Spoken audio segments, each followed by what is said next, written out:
Hey everyone, welcome back to Twinges 英会話。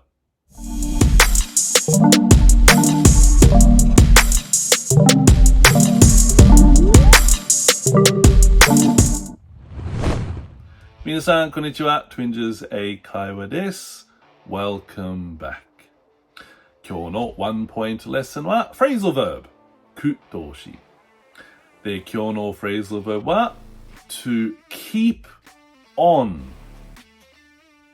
で、keep on means to continue to do something 何かをやり続けることで、そのto keep on の後は普通は ing 動詞はくっつけるで、例えば The pizza was so delicious that I kept on eating ピザが美味しすぎてついつい食べちゃいましたで、もう一つ I decided to keep on watching the movie even though it was bad 悪くても映画見を続けることしたで、最後もう一つHe kept on talking for over 2 hours.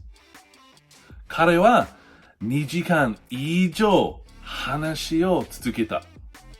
はい、皆さん、じゃあもう一回。To keep on. 何かをやり続けること。で、皆さん勉強しましたか？はい、よかった。それで、質問あれば、提案あれば、みんな下コメントお願いします。待ってます。